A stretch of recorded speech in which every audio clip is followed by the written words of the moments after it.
Está no ar a edição 180 do podcast, videocast, Debates Esportivos, aqui na TV Sagres, na Rádio Sagres, através das nossas plataformas digitais, no nosso YouTube, Spotify, em vários tocadores aí de podcast. Você tem mais uma edição do nosso programa, que é voltado para a prática esportiva. Hoje com um convidado especial, daqui a pouquinho a gente vai apresentá-lo, com um tema super interessante. Vamos falar do jiu-jitsu, né? Esporte que abraça crianças, jovens, adolescentes, adultos, idosos, né? É um esporte bastante inclusivo, né, e que vem crescendo aí ao longo dos últimos anos. Hoje eu estou aqui ao lado do Arthur Barcelos. Tudo bem com você, Arthur?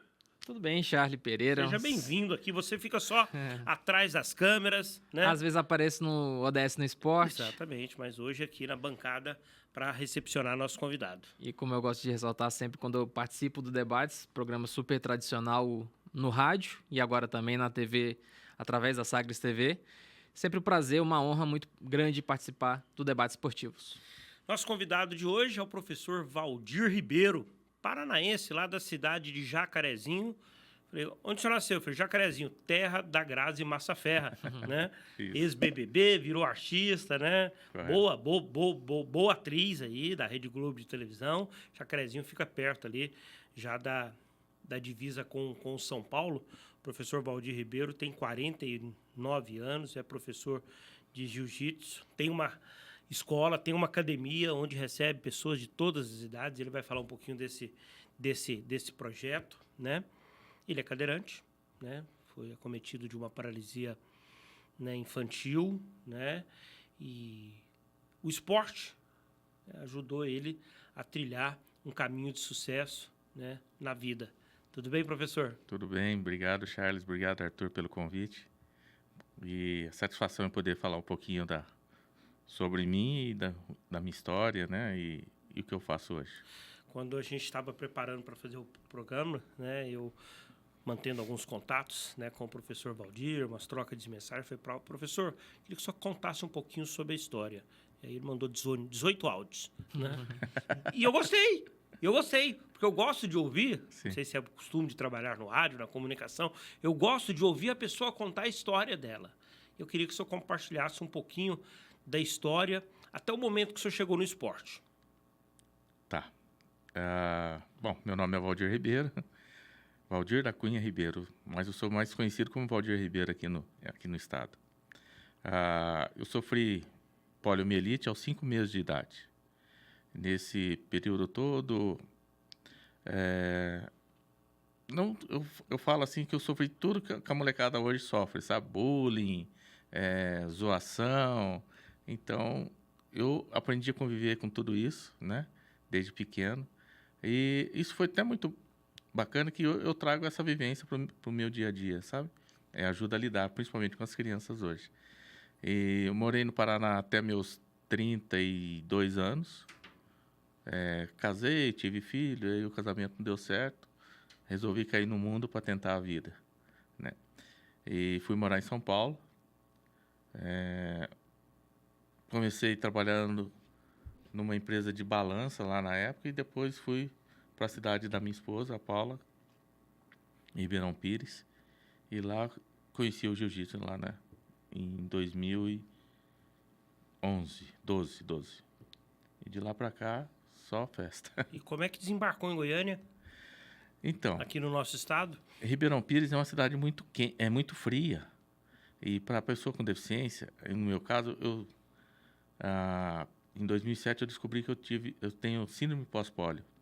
O que é uma síndrome pós-pólio? Toda pessoa que teve poliomielite, depois dos 40, mais ou menos, ela volta a se manifestar na gente. Ela não volta a fazer o estrago que fez lá, né? Já queimou todos os neurônios que tinha que queimar. E hoje ela volta com muitas dores nas articulações. Atrofia muscular. Então, morando em Ribeirão Pires, eu andava muito de muleta e comecei a sentir muitas dores. Aí o médico falou, olha, não tem o que fazer. A síndrome pós-pólio, na verdade, é um envelhecimento, né? Só que acelerado. Aquilo que você, com 60 anos, ia começar a sentir, eu comecei a sentir com 40. Então, ficava mais difícil Aí ele falou, só recomendo para você uma cidade quente. Opa, Goiânia. A minha esposa sempre teve vontade de voltar para Goiânia, mas só que me esqueceram de avisar que não precisava ser tão quente, né? Porque e de lá para cá eu tô brincando aí. Eu trabalhei 22 anos na área contábil, cheguei a fazer a faculdade, só não concluí, mas eu trabalhei 22 anos na área contábil. Aí depois que eu conheci o jiu-jitsu, eu resolvi largar tudo e só ficar dando aula. Dando aula. E conseguiu, através do jiu-jitsu, uma forma de vida. De Hoje, sustentar hoje e tocar a vida. Me sustento através do jiu-jitsu. Porque ele, além de ter uma academia, ser um professor de jiu-jitsu e promover o jiu-jitsu, como ele mesmo chama na página e tudo mais, é um jiu-jitsu para todos. Jiu-jitsu inclusivo, né? A minha logomarca fala que é jiu-jitsu inclusivo, né? Isso. Mas aí se você for levar o pé da letra, hoje eu não estou sendo tão inclusivo, não. Até porque para chegar na minha academia tem 20 lances de escada. Então eu recebo os deficientes, mas alguns cadeirantes eu não consigo atender por causa dessa dificuldade para subir, né? Precisa de uma estrutura para levá-lo Ou até... um elevador, ou quanto... Até 2 anos atrás, a minha academia era no solo. Então, sim, aí tava belezinha e tal. Aí recebia todo mundo. Eu chamei um amigo de Ribeirão, São José do Rio Preto, para fazer uma palestra lá na academia. A molecada adorou bate-bola com ele lá, né? Então, eu pude receber e dar assistência para ele ali, porque estava no chão. Hoje eu não posso fazer esse convite para ele, porque eu não tenho... até dá, só que daí teria que carregar, sabe? Tem cadeirante que não gosta de ser carregado, diz que fere a dignidade, e não deixa de ser também, né? Porque a gente quer ir e vir assim o mais fácil possível, sem ter que precisar de ajuda de alguém, né? É a liberdade, né? Isso. Ele falou sobre entrada no esporte, ele entrou com tudo, né, Arthur? Isso. Ele entrou lutando, ganhando, Como vencendo. eu falava, né? Conquistando. Porque além de ser um professor, um sensei hoje, né, de jiu-jitsu, também é um para-atleta e com muitos títulos. Não, só tem 3 títulos mundiais, 2 sul-americanos, né, um pan-americano e 5 brasileiros, fora goiano e outras competições Centro-Oeste, né, por aí, importantes, Centro-Oeste, né? Quantas taças tem lá na academia ou em casa? Eu tenho lá na academia, eu fiz um painel com 150 medalhas. Dona Paula mandou você correr de casa com stand de prêmio, né? Falou, você arruma um lugar você arruma um stand em outro lugar para você colocar stand de taça. Foi porque ela falou assim, ó, arruma um jeito aí de fazer suas palestras sem ficar carregando as medalhas, porque eu já não estou aguentando mais. São pesadas, né? Então é ruim até de ficar levando, leva atrás. Antes da gente entrar de sola na pauta do jiu-jitsu, né, e o trabalho do professor Valdir Ribeiro, o Rodrigo Fumaça teve a experiência de fazer uma visita à Academia Jiu-Jitsu Valdir Ribeiro, né, para conhecer um pouquinho da dinâmica, dos treinamentos, das pessoas que participam ali da parte esportiva. Vamos conferir. Rodrigo Fumaça. Fala pessoal, tudo bem? Hoje eu vim aqui na Escola de Jiu-Jitsu Valdir Ribeiro, cara, para ver um projeto maravilhoso que essa escola tem. Também, além do jiu-jitsu tradicional, temos o para-jiu-jitsu, que é muito importante ter essa inclusão. E hoje a gente veio conhecer essa rotina de treinamento dessa galera que está cada dia mais animada com essa prática esportiva.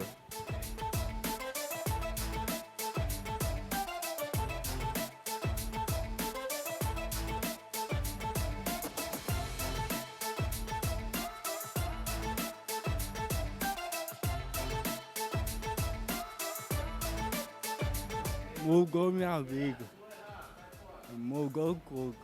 Eu não corria, não jogava bola.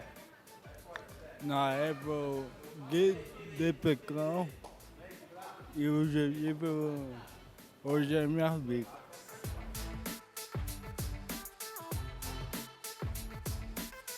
O jiu-jitsu na minha vida me proporcionou muitas coisas importantes para eu desenvolver minha força, minha flexibilidade e me ajudou, porque às vezes eu até tenho uns probleminhas que eu desmaio e tal, me ajudou a controlar muito. Foi a minha primeira academia que eu comecei o jiu-jitsu, onde eu descobri e eu espero continuar aqui, né? É uma experiência muito boa, afinal eu já conheço o pessoal, meu professor, sou muito amiga de todos eles. Aí meu pai falou, vou te pôr e você vê se você gosta. Aí eu falei que eu fiz o primeiro dia E aí eu gostei, aí eu fiz. A importância dele na minha vida é porque dá pra me defender, mas também não é defender, tipo, começar a briga só pra mim usar jiu-jitsu. Quando uma pessoa, tipo, bate e a gente vai se defender, a gente se defende com jiu-jitsu. Ele é bem importante mesmo, assim, pra mim defender, que eu gosto mesmo. E eu também conversei com o pequeno Gael, que é uma figura rara que ama o jiu-jitsu e até aplicou um golpe nesse repórter que está falando com vocês. Eu aprendi armlock. Você aprendeu armlock? Sim, Como é que é? é assim. Então fica aí. Deita. Eu deitar? É. Você aprendeu há muito tempo armlock? Sim, não, aprendi aqui. Não aprendi muito tempo, não. E você gosta do jiu-jitsu? Gosto. Gosta muito? Muito, muito.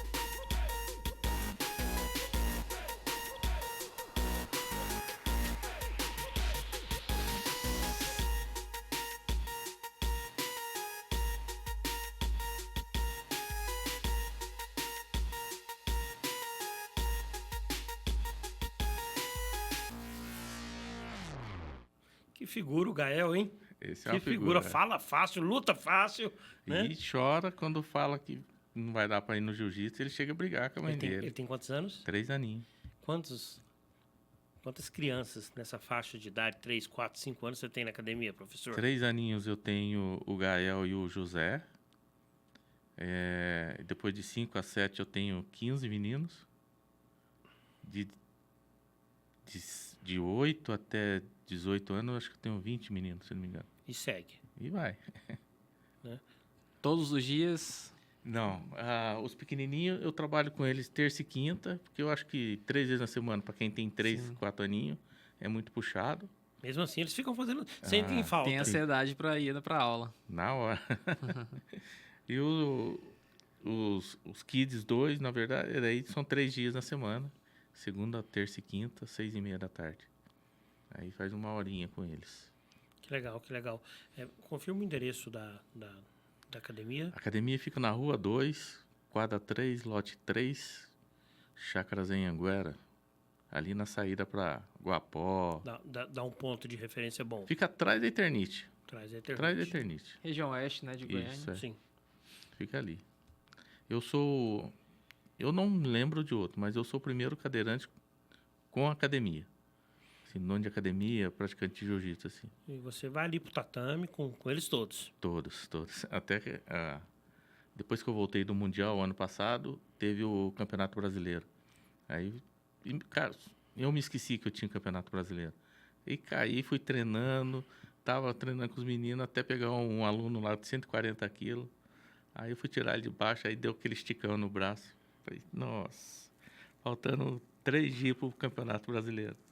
E aí? Aí eu fui machucado, mas aí não teve jeito, fiquei com vice-campeonato. Faltou força na hora, esticou tudo, né?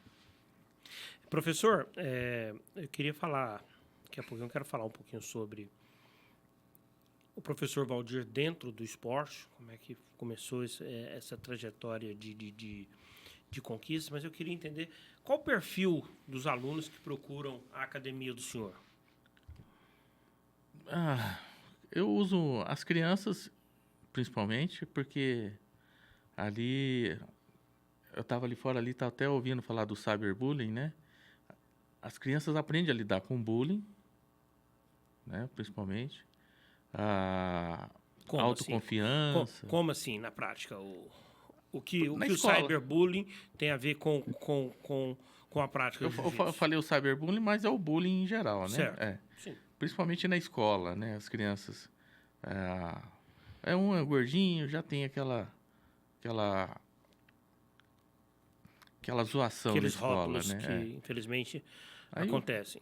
O feinho, o bonitinho. Então, a gente fala assim, em termo pejorativo, mas é para dar o exemplo, né? Acontece muito.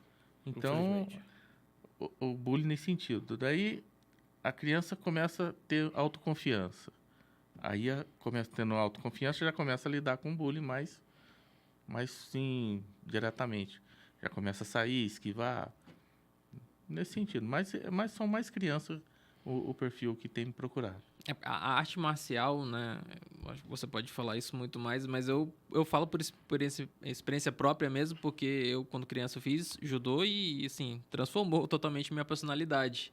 Me trouxe mais disciplina e de realmente você lidar com diferentes pessoas. Você aprende a ter essa habilidade. Correto. Não é só a questão da prática esportiva ali, de você ficar centrado no objetivo, em golpes, enfim, na prática mesmo, mas também vai além, vai na questão social da pessoa. Se você trazer para um âmbito geral, você vai ver que aquilo lá é para a vida, né? Sim. A trabalhar isso para a vida toda, né? A gente aprende como criança a lidar com toda essa situação, porque quando ficar adulto, não vai passar aperto, né? E os pais vêm muito através das crianças. O pai leva as crianças, começa a ver a luta e tal, fala, isso acho que eu vou fazer. Vou cair para dentro também. E vai. Eu tenho lá uma família completa já, 5, pai e filhos. Aí teve uma outra família que tá o pai, filho E aconteceu assim, e a mãe. vai primeiro o filho para o pai busca uma prática esportiva para o filho, coloca ele, vai acompanhando as aulas, logo quer estar também Isso. participando. Aí a senhora que você vê, tá a família toda. Pô, que legal. Que legal. Muitas mulheres, eu vi ali muitas meninas, né, dentro Já do grupo. teve mais. Eu cheguei a ter 20 meninas. Aí as meninas vão ficar naquela fase de adolescência lá, aí quer sair, quer namorar, e o jiu-jitsu vai ficando de lado. Vai perdendo a concentração. Mas eu consegui plantar a sementinha, né? Então, Ótimo. quer dizer que hoje não, mas amanhã pode ser. E são jovens, professor, que também são motivados ali dentro do trabalho com o senhor a participarem de competições, né, a estarem envolvidos também em competições. O senhor prepara também atletas para essa questão da competitividade em campeonatos? Eu gosto de usar isso como uma forma de aprendizado também, sabe? Você jogar o menino, coloca o menino para competir, então lá ele tem que ficar atento, né? Porque chama para pesar, chama para lutar, chama para o pódio. Então você tem que estar ligado o tempo todo. Então eu gosto de fazer com que eles aprendam a ficar ligado o tempo todo. E a competição em si, ganhar e perder, também faz parte do aprendizado. Hoje ganha, amanhã perde. Mas nem sempre quem perde deixa de ganhar. Eu costumo dizer assim, eu aprendo mais na derrota do que com a vitória. Porque com a derrota, eu tenho a chance de corrigir onde eu errei. E a vitória é o mais perigoso, porque seu ego está inflado. E você trabalhar o ego, eu costumo dizer para os meninos lá que o nosso pior inimigo é o ego. Se eu não souber lidar com o ego, ele me derruba da mesma forma do que ele levou lá em cima. O senhor tinha quantos anos quando começou a praticar o esporte? O esporte jiu-jitsu, 36. E como é que era o cenário lá e o que mudou para agora, dentro do paradesporto? Bom, quando eu procurei a academia, eu estava fazendo natação. Porque eu machuquei jogando basquete de cadeira de rodas. Eu entrei de cabeça em tudo. Só que esqueci que tinha que fazer uma preparação, né? Uma musculação, essas coisas todas. E quando eu descobri o jiu-jitsu, eu até encontrei um mestre legal, bacana. Eu carrego ele como o meu primeiro mestre, que é o Wagner Curió. Falou, Valdir, o jiu-jitsu é para todo mundo. Legal, o jiu-jitsu é para todo mundo, então posso fazer. Ele falou, pode. Você acaba adaptando ele para você. Eu tive que adaptar a maioria dos golpes para minha condição. Ele passava a posição para os andantes. E conforme ele passava, eu ia adaptando para mim. O que mudou de lá para cá? É essa vontade de querer ajudar o aluno. Sabe? Não deixar ele adaptar tudo sozinho. É você, como eu vivi isso, eu tenho a condição de mostrar para ele, não, vai por aqui que você consegue. É assim que adapta aqui. Eu não tenho força de braço lá, mas eu uso a perna aqui. Então, o que me faltou na minha formação, acho que foi uma atenção com mais carinho, assim, sabe? Voltado, olha, Valdir, vamos tentar isso aqui, funciona melhor. Você não tem a perna? Então, a gente pode usar um estrangulamento mais diferenciado aqui. Eu acho que isso que... Você tem os movimentos dos braços? Normais. E A polio afetou meus membros inferiores, né? Mas mesmo assim, ainda eu tenho um pouquinho de movimento na minha perna direita. E eu acabei adaptando alguns golpes através desse movimento. Não são golpes efetivos, não é que não é efetivo. Não são golpes para parar um lutador, mas golpes que me dá 10, 15 segundos para tentar uma finalização. Então, eu acabei adaptando nesse sentido. Você trouxe a sua própria experiência desenvolvendo, né, no jiu-jitsu para outras pessoas também que talvez hoje não tivessem, né, a ajuda que você já tem uma experiência própria para trazer esse ensinamento. Que nem vocês viram na reportagem o Daniel, por exemplo. Sim. O Daniel, ele tem muita dificuldade, além da motora, mas para fazer a pegada. Ele tem uma mão, os dedos dele... Movimentar a mão, os dedos. São muito compridos, então a gente ensina ele a trabalhar a pegada. Quanto mais forte ele trabalhar a pegada, mais forte ele vai tentar fazer as entradas de estrangulamento, por exemplo. E quando você começou no jiu-jitsu, com pessoas sem deficiência. E você competiu, inclusive, com pessoas sem deficiência. Como é que foi essa prática e como é que você conseguiu, ao longo do tempo, também trazer... Essa é boa. Ensinamento para você no para-jiu-jitsu já, e você também se consolidando no para-jiu-jitsu. Quando eu comecei a competir em 2013, não tinha uma categoria para pessoa com deficiência. Sim. Então, é um esporte recente. Acho que vai completar 10 anos, né? Quando mudou isso? 2014. Hoje já existe uma federação? Hoje, tem 3 federações só para pessoa com deficiência. Mas como é que era lutar com uma pessoa que não tem a deficiência? Que tipo de segredo que você tinha que desenvolver? Que tipo de técnica, estratégia para estar à altura do competidor, para vencer o competidor? Acredito que você tenha ganhado, tenha perdido. Como é que foi essa estratégia? A minha estratégia eu não bolava estratégia, não. Eu ia mesmo e não tinha medo, não. Qual que era o meu objetivo, na verdade, o Charles? É mostrar que a pessoa com deficiência pode estar onde quiser. Isso era o meu objetivo. Independente de medalha, independente de colocação. Eu queria entrar no tatame e mostrar que a pessoa com deficiência pode fazer aquilo. Esse é o meu objetivo principal. E a medalha são consequência do trabalho, né? Então, as lutas minhas, a maioria começam no chão. A maioria não, todas começam no chão, porque eu não consigo ficar em pé. E o oponente, ele começa no chão ou em pé. Aí fica a critério dele. É opcional. É opcional. Aquele que é muito competitivo não quer nem saber, quer começar em pé mesmo. Eu sempre começo minhas lutas em desvantagem. Porque sentado, eu dou as minhas costas para o oponente. Ele gira, pega as minhas costas e ganha 4 pontos logo de cara. O que eu tenho? Partir para cima e derrubar ele. Mas se eu for muito afoito... Você começava perdendo de 4-0. Já, praticamente. Se eu for muito afoito, eu tomava um estrangulamento, porque eu ia pegar a perna dele.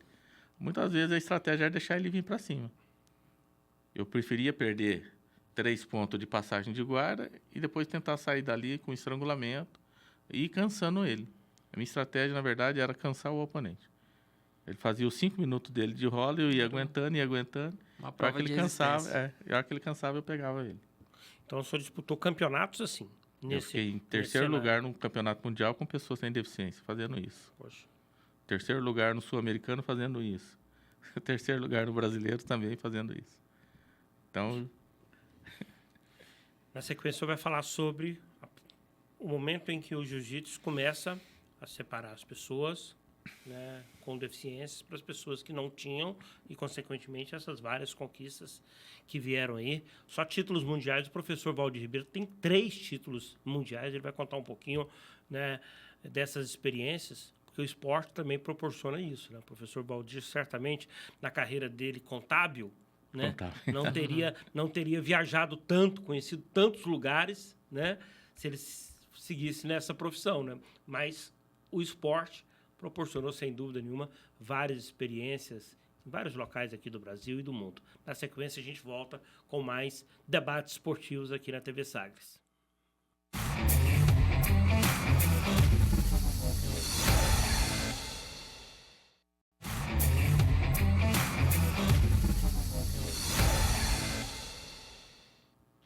De volta aqui na TV Sagres, na Rádio Sagres, através do nosso YouTube, né, para destacar o podcast Debates Esportivos, o videocast que fala sobre esportes aqui no Sistema Sagres de Comunicação. Esporte de uma maneira diferente. Hoje a pauta é o jiu-jitsu, né, que é um esporte que cresce e que está no mundo inteiro, né, e que tem também um espaço para quem tem a deficiência e quer estar inserido no esporte. Está aqui uma lenda viva, né, podemos dizer assim, desse tipo de situação, que é o professor Valdir Ribeiro, né, que é um exemplo, né, dentro do esporte. O esporte abriu uma nova trajetória para a vida dele e ele ajuda, através do esporte, outras pessoas também, seja com deficiência ou não, né, a estarem inseridos dentro dessa prática esportiva. Né? A gente queria falar um pouquinho sobre, né, as conquistas do professor Valdir. Ele revelou no bloco anterior que já participou de várias competições, Mundial, Sul-Americano, Campeonato Brasileiro, com pessoas sem deficiência. Né? Não existia, assim, uma divisão, como você vê aí nos Jogos Paralímpicos, né, que vai acontecer agora em Paris, e que sempre acontece de 4 em 4 anos, nos Jogos Pan-Americanos, que existe a divisão ali, existe uma competição paralímpica e existe uma competição olímpica. Antes era todo mundo contra todo mundo e o bicho pegava, né? Mas aí... Dentro de cada esporte tem várias categorias também, né? Classificação funcional que nós chamamos. E né? hoje também, com a regulamentação, né, do para-jiu-jitsu também Hoje são existe isso. Hoje são 21 classificações funcionais dentro Do para-jiu-jitsu. do para-jiu-jitsu, né? E como é que foi disputar pela primeira vez uma competição, digamos, num cenário com as pessoas com deficiência, né, onde, claro, era uma situação mais igual, menos desigual do que o senhor enfrentava antes? Sim. Quando eu comecei a competir, em 2013, eram poucas pessoas que estavam entrando nos campeonatos, né? E, inclusive, tem o Rafael, que sempre bateu de frente comigo, e ele sempre lutava lá em São Paulo, e a gente começou a participar ativamente, assim, mais dos campeonatos. Então, houve a necessidade, então, da gente começar a pensar em criar uma categoria mais voltada para pessoas com deficiência. Foi em 2014 onde surgiu o para-jiu-jitsu. O que é o para-jiu-jitsu? Nós criamos uma categoria onde só pessoas com deficiência competissem ali. Legal, mas como? Todo mundo contra todo mundo? Aí a gente foi destrinchando, né? Amputado com amputado, amputado de perna com amputado de perna, lesado medular, poliomielite, sequelado. A princípio foram essas categorias que a gente começou a trabalhar. E o negócio deu tão certo que nós fizemos o primeiro campeonato. Em 2014 teve o primeiro campeonato e o campeonato mundial. Ambos realizados em Santo André, em São Paulo, né? Eu tive a felicidade de lutar e fui campeão também logo de cara, assim, do brasileiro e do mundial. Aí continuamos a disputar os eventos, porque eram só 2 eventos que faziam, o brasileiro e o mundial. Então tinha uma lacuna muito grande. E a gente que estava começando a... Vocês precisavam de um calendário mais... mais competitivo recheado. ali, isso. E a gente continuava fazendo as competições fora. E depois foi surgindo uma federação, surgindo outra, e o calendário foi ficando mais completo. E as federações que antes só faziam campeonato sem a pessoa deficiente, começou a incluir a gente também, que era o que a gente buscava. Antes da criação das federações, a gente buscava a inclusão nesse sentido. Quem entendeu esse trabalho nosso, primeiramente, foi o Kleiber Maia, lá do Rio de Janeiro, através da JJ SAF, que eu fui um dos percussores no Rio também. Ele entendeu rapidamente o que precisava ser feito ali. Então, começou a fazer... Existe, na verdade, o esporte de alto rendimento, aquele esporte que você precisa fazer com que a criança seja incluído, e tem aquele que a pessoa faz e você não tem condição de lutar, e se a gente faz uma luta de apresentação. Chamamos os faixa pretas mais renomados de cada região. E ali a gente faz a luta de apresentação para aquelas que não tenham condição de lutar mesmo, assim, competitivo, né?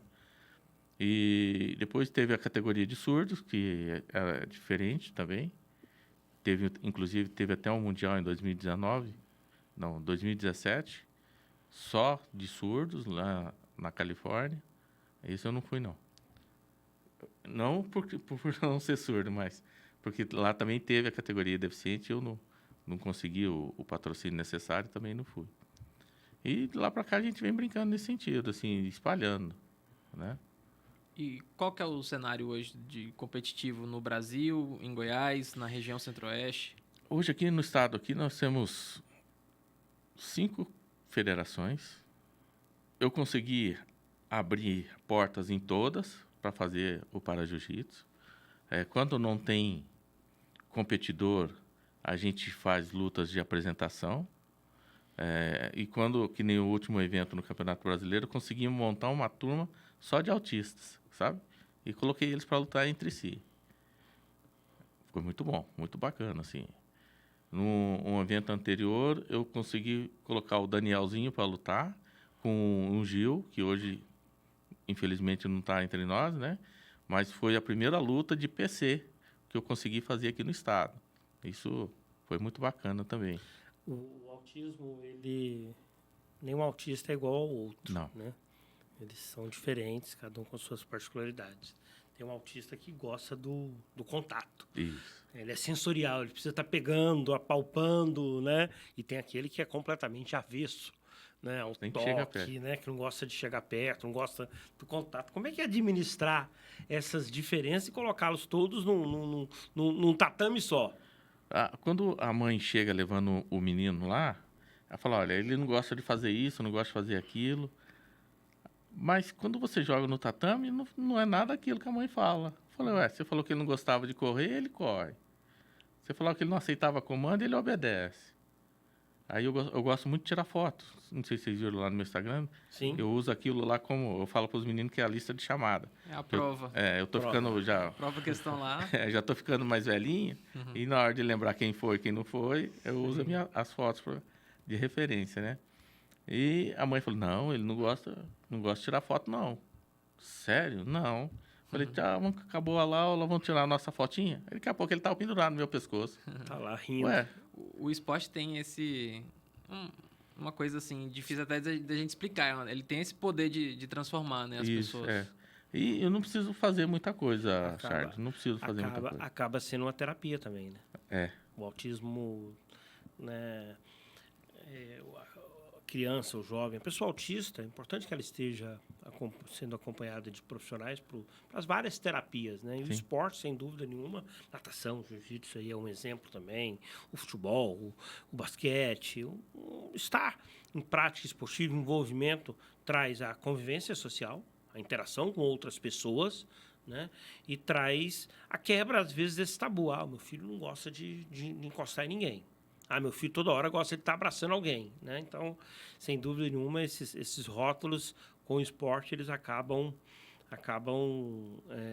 ficando para trás. Isso é bom, né? A Paula costuma dizer que eu devo ter alguma coisa que eu atraio imã. as crianças. Um imã. Porque as crianças gostam demais. Eu não faço muita coisa. E lá é professor Valdir ou tio Valdir? Sensei. Sensei? Desde cedo eles Sensei. já falam.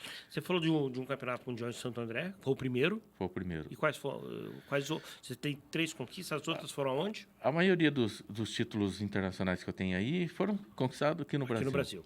O Brasil tem essa ligação forte com o Para-Jiu-Jitsu. Tem. Ele que ajudou a desenvolver, como você mesmo falou. Hoje nós temos um braço em Abu Dhabi, que é comandado pela Federação Brasileira de Esporte Jiu-Jitsu. Esporte Jiu-Jitsu não. Jiu-Jitsu Paradesportivo. Eles estão ligados diretamente com os sheiks. Então, lá nós temos um mundial. A federação que eu trabalho hoje, a Esporte Jiu-Jitsu, ela está ligada à Esporte Jiu-Jitsu Federation, que é dos Estados Unidos. Então, o nosso mundial acontecia sempre na Califórnia. Hoje, o ano passado, o João começou a andar, que o João que é o presidente internacional. Falou, nós estamos completando 10 anos de federação, Então, nós vamos começar a Está andar. desenvolvendo para outros países e Isso. tem já uma estrutura, né, para conseguir ir em outros lugares Sim. do que normalmente fazia antes. O ano retrasado foi nos Estados Unidos, a partir dos 10 anos foi aqui no Brasil. Eu ganhei, fui campeão, o último campeão aqui. O terceiro mundial meu foi no Rio de Janeiro. E agora, esse ano vai ser no Japão. Então ele começou a andar. Que faz mais sentido num campeonato mundial você andar pelo mundo. Não estabelecer uma base e falar, agora é o mundial, né? A gente espera poder ver uma competição assim aqui em Goiás, um mundial. Nós estamos trabalhando, eu faço parte da Esporte Jiu-Jitsu aqui no estado, então a nossa federação está crescendo demais. Sim. Nós fizemos no ano passado o primeiro campeonato realizado aqui no Centro-Oeste, e uma do nosso trabalho é trazer uma etapa do mundial para cá também, para ser realizada aqui. E qual é essa ligação com Dubai? Por quê? Estou perguntando isso porque a gente vê muitos eventos esportivos indo ali para o mundo árabe. O futebol talvez seja, né, o grande exemplo mundial, né, com a Arábia investindo. Tivemos Copa do Mundo no Catar, outros países ali também fazem grandes investimentos, né? Mas essa ligação do jiu-jitsu com o mundo árabe, né, com Dubai, por exemplo? Ele ficou muito tempo enraizado nos Estados Unidos, né? Que a família Gracie migrou para lá um bom tempo, então tanto que o Mundial de Los Angeles é coordenado pela IBJJF, que é através do Carlinho Gracie, da CBJJ. Então ficou muito tempo lá. Com a chegada o Sheiks, eles começaram a praticar jiu-jitsu. Então começou a levar faixa preta para dar aula lá. Hoje o jiu-jitsu é matéria de escola. É que nem matemática e português, é uma matéria mesmo. Disciplina. Isso, uma disciplina. Então, com isso, a família árabe começou a investir. E existe um investimento dos Emirados Árabes, mas também do Catar muito forte no paradesporto. Não é uma Não novidade. só no Catar, né? Dubai, Abu Dhabi, os Emirados todinhos Isso. ali, né? Então, estão muito fortes, não só no para-jiu-jitsu, mas no jiu-jitsu em geral. Né? Qual a importância da família Gracie para o esporte? A gente fala muito da família Gracie. Eles abriram As portas, o cenário, assim, né? Mas Uma a gente questão não mais pode esquecer. midiática. É. Né? Mas a gente não pode esquecer da Popularizou. família Fada. A família Fada surgiu na mesma época que os Gracie. Só que como os Fadas foram para a região mais pobre do Rio de Janeiro, e os Gracie ficaram na elite, ficou na elite ali. E é onde a Copacabana acontecia tudo no Rio de Janeiro, né? E na Baixada Fluminense reinavam os Fadas. Então os dois são os percussores, só que o Gracie teve mais visibilidade, né? Ele soube aproveitar essa questão midiática, né? Ainda estávamos muito longe ainda da rede social, dos vídeos rápidos, assim, que são compartilhados através... Eu me lembro que eu ia na locadora e aí tinha aquele primeiro Vale Tudo, né? Vale que Tudo, era... hein, man? que eles lutavam todos misturados, assim. Era o jiu-jitsu com boxe, né? O savage com o sumô, né? Não existia, assim, uma divisão, né? Eu me lembro que alguém dos Gracie ganhou essa primeira competição, alguém da academia dele, alguma coisa assim, né? O próprio Hélio, né? Que ficava desafiando os lutadores no mundo para falar que o jiu-jitsu era melhor que todos, né? Então, o próprio Hélio começou o MMA, E né? existe essa rivalidade? O jiu-jitsu com o karatê, com o taekwondo, com o boxe, com outros Tem, esportes de luta? Sempre Fala assim, teve. rivalidade no sentido de Que não um é de um melhor brigar que com o outro. Por exemplo, Um melhor que o meu outro, esporte né? é melhor, eu tenho mais espaço, eu quero mais espaço. Tem demais. Tanto que, se você perguntar qual que é o melhor, eu vou falar que é o jiu-jitsu. Para mim é o jiu-jitsu. Se eu tivesse aqui com um boxeador, Ele ia falar que é o boxe. Então, lá na minha academia, eu tenho o taekwondo, muay thai. Então, começa a abrir leque para todo mundo. Mas falar que... Se você perguntar, eu vou falar que o jiu-jitsu é melhor que todos. e quantos professores você tem na academia? Hoje eu tenho... Eu findei o ano com eu e mais 3. Só que agora, esse ano, eu dei uma parada no Muay Thai. Teve pouca procura, então esse ano não começou o Muay Thai, não. O jiu-jitsu é o mais procurado. É o mais procurado. Para criança, para o jovem, para o adolescente, para a pessoa que quer fazer o jiu-jitsu lá na escola Valdir Ribeiro, como ele procede, né? Tem aí o Instagram, tem um telefone, como fica fácil para ter informações? Eu tenho o meu Instagram pessoal, né, que segue aí o Valdir Ribeiro, e tem o da escola, que é Escola JJ Valdir Ribeiro. É escola, underline. JJ, underline, Valdir Ribeiro. Valdir, underline, Ribeiro. Aí, Arthur, boa para você, ué. Realmente. Você saindo do judô, né, e indo pro jiu-jitsu. Eu tenho muitos anos já afastado do judô. É um esporte que meu pai e minha mãe incentivaram bastante, né, para entrar, mas é aquela questão da criança. Eu perdi uma luta que era regional lá no Pará, e aí nisso eu fiquei frustrado, não vou mais lutar. E nunca mais toquei no kimono. É aí que tá o problema. Se você perde a primeira luta e o seu professor não tá ali para te receber, falando, não deu agora, vamos voltar, vamos corrigir, a criança não volta mais. Esse é o perfil de entender que vai ter momento que você vai ganhar. E é muito legal ganhar, né? Mas vai ter momento que você vai perder. Você precisa ter o equilíbrio, compreender que foi uma luta, amanhã tem outra, daqui a um mês tem outro campeonato, você tem a possibilidade de se recuperar, né? Agora, em 2024, pergunto para o Valdir Ribeiro, atleta, né? Você tem o que no calendário? Então... Você vai para o Japão? Eu queria ou pelo muito. menos está atrás de patrocínio para isso. Isso, eu queria muito encerrar a minha carreira lá. Esse ano eu faço 50, eu sempre tive como objetivo completar 100 campeonatos ou 50 anos. O que viesse primeiro eu ia encerrar. Eu tenho 80 campeonatos, então ainda para chegar no 100 vai demorar um pouco mais. Mas a saúde já não está me permitindo continuar. Então eu encerro esse ano a minha carreira realmente.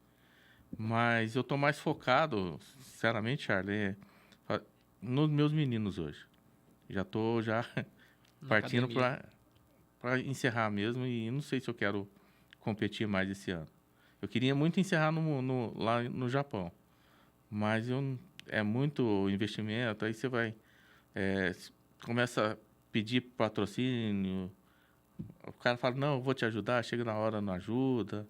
Mas eu estou falando que a princípio eu não vou, mas se pintar alguém e falar, vamos embora, eu vou te ajudar aí, eu encerro lá no Japão. Professor Valdir, o senhor fica à vontade para dizer, porque assim, é uma bandeira que eu sempre cobrei muito, e olha que eu, ao longo da minha trajetória dentro da imprensa, eu trabalhei de forma bem direta com o futebol.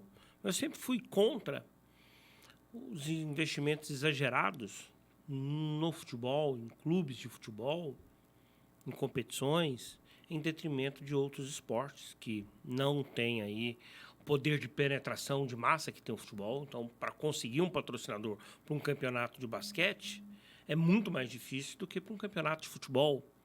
Imagino que para um atleta de jiu-jitsu, mais difícil ainda, um atleta do atletismo, um atleta da natação. Então, eu achei que sempre fosse uma política que as prefeituras, os governos, né, pudessem abraçar de forma maior, né? Porque o futebol, normalmente, ele tem iniciativa privada, e aí são salários altos, o custo é alto, os patrocínios são mais altos. Hoje, né, qual que é a realidade de apoio que o jiu-jitsu, de forma geral, seja para o atleta deficiente, seja para o atleta não deficiente, tem no estado de Goiás? Essa é uma questão brava, hein? Porque deixei para o final. Não, é assim... O patrocínio aqui no estado, para nós, o nosso problema, o nosso esporte é muito caro. O jiu-jitsu é caro. Então, eu tenho patrocínio de kimono. Para quem luta, é o mais caro. A gente tem kimono de R$1.000, né? Então, o nosso esporte não é barato. A outra questão é que o nosso esporte não é olímpico. Já pega daí. Ele não sendo olímpico, então o patrocínio é muito pequeno para você manter. Hoje, aqui no estado, a Bolsa Atleta maior não chega a R$1.000, né? E não tem, com relação a título internacional, também não vai pesar muito, que a Bolsa é muito pequena, né?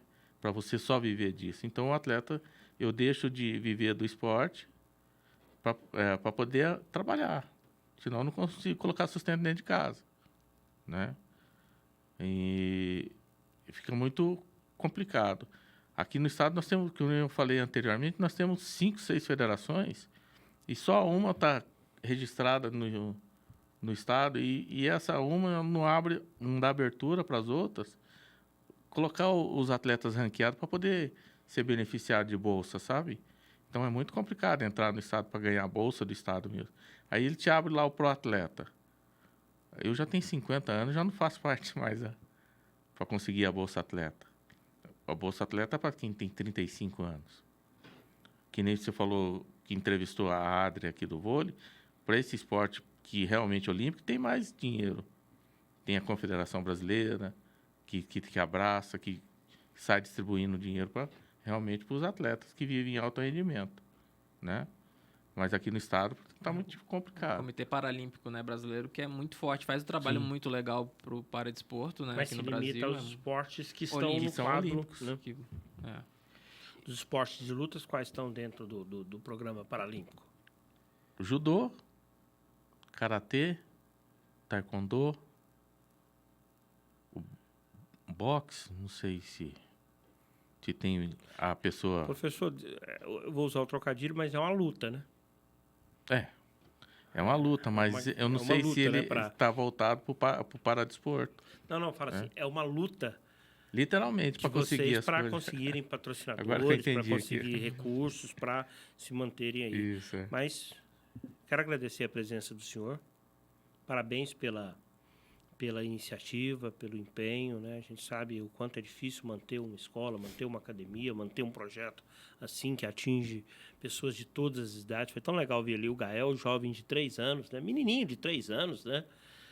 Que gosta do judô, que fica torcendo para chegar terça e quinta para estar ali no tatame, né?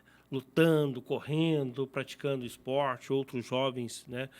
Também com deficiência, que também estão utilizando o esporte. A gente viu como é que chama aquele garotinho que tem a limitação nos braços? O Daniel. O Daniel. Poxa, o Daniel falou, né? A gente ouviu dele, falou assim, poxa... O Daniel nem falava direito. Pois é, eu estava vendo ali, assim, ele fez esse testemunho, né, Arthur? Ele falou assim, poxa, o jiu-jitsu me ajudou a correr, eu não corria. Ele falou assim, eu não corria, hoje eu corro, né? Porque quando você vai se preparar para o jiu-jitsu, você corre ali em volta do tatame para aquecer, né? Então, é muito legal, assim, o projeto do senhor, né? Que inclusive, Charlie, Valdir Ribeiro, primeiro cadeirante, faixa preta. A gente acabou não tocando nesse assunto, ele é um faixa preta. Quantas faixas tem no jiu-jitsu? É faixa branca? Adulto ou criança? Criança tem mais. A criança começa com branca, cinza, amarela, laranja e verde. Só que dentro dessas 5 faixas, eu tenho mais 3, que eu seguro a criança dentro de cada faixa por 3 anos. Para poder ir preparando ela. Certo. Depois, na fase adulto, tem azul, roxa, marrom e preta. Então, são 9, 10. Mais ou menos.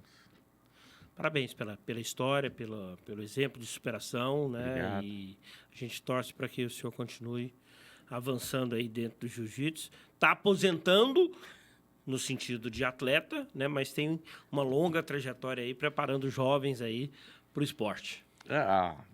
A gente fala aposentando, mas a gente acaba criando atletas. Então, você nunca aposenta, né? Você sempre vai estar na beira do tatame ali. Daqui a pouco também tem aquelas competições master. Exatamente. Viu? Já tá tendo, já. Só largar mesmo é difícil, né? Mas assim, a gente entende que tá na hora, que essa hora tá chegando, então você vai já se preparando, né? E vai... É que nem eu falei, a gente nunca para definitivo, porque agora eu também faço parte da diretoria da federação. Então, eu estou voltado no jiu-jitsu, sempre vou estar na área ali, né? Ou como diretor, que eu sou responsável pela parte de colocar os deficientes para lutar, e com meus alunos ali gritando ali, sempre vou estar ali em volta dele. O jiu-jitsu chegou na vida do senhor, chegou e ficou, e vai ficar aí, né? Não tem jeito. De forma definitiva. Meu sonho agora é ainda poder ensinar o netinho que está chegando a lutar jiu-jitsu. Obrigado. Eu que agradeço. Arthur, valeu, hein? Valeu, Charlie. Sempre um prazer participar, ainda mais com uma pessoa tão espetacular, assim, a história. E um exemplo que também a gente tem muito positivo aqui dentro de Goiânia, de trazer o esporte para tantas pessoas. Obrigado ao Arthur Barcelos, ao professor Valdir Ribeiro. Esse foi o podcast Debates Esportivos, trazendo mais um grande exemplo do mundo esportivo, como o esporte motiva, como o esporte é transformador e como ele pode, evidentemente, fazer diferente na sua vida. Um grande abraço aí e continue ligado aqui na programação do Sistema Sagres de Comunicação.